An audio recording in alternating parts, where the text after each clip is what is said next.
Yorulacağız.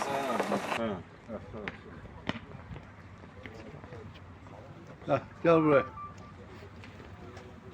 Burada gel herkes çeksin. Geç buraya. Bak burada işaret. Anlaşma yapıldı ya, buraları terk edecek. Yoksa Ermeniler hepsi geberecekler.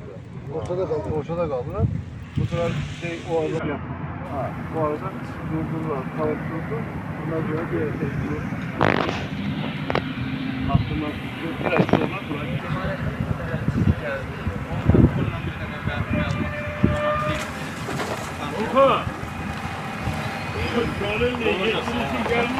Gördüğünüz Ağdam məscidi 1868-ci ildə Kərbəlayı Sədiyar tərəfindən, Qarabağı Sədiyar tərəfindən inşa edilmişdir.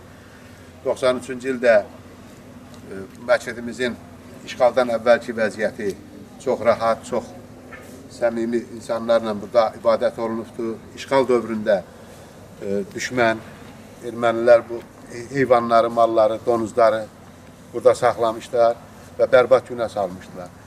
İşğaldan sonra ordumuzun sayəsində Ağdam məscidi Heydər Əliyev Fondu tərəfindən bərpa olunub, abadlaşdırılıbdır. Məscidi 1868-ci ildə Kərbəlayı Sədiyar tərəfindən, Qarabağ tərəfindən